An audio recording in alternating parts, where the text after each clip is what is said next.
Favorable housing market conditions drive home prices and risks up, and single-family home builders' confidence is the highest since 2005. Ahead on Tuesday's News Wrap.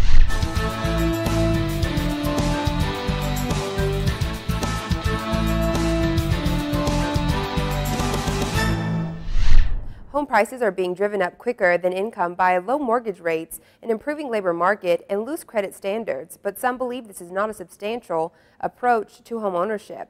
The American Enterprise Institute's first-time buyer mortgage share index found that first-time buyers accounted for 56.4% of primary owner-occupied home purchase mortgages, with a government guarantee in September 2015, up from last year's total of 54.4%. The Combined FBMSI, which measures the share of first-time buyers for both government-guaranteed and private sector mortgages, reached approximately 52.8%, up from 51% last September. First-time buyer mortgage risk index stood at 15.47% in September, up 1.1 percentage points from a year earlier. Home builders' confidence in the market for newly constructed single-family homes rose in October, returning to a level not seen since the end of the housing boom in 2005. According to the National Association of Home Builders Wells Fargo Housing Market Index, builder confidence is this market's increased 3 points to 64 in October.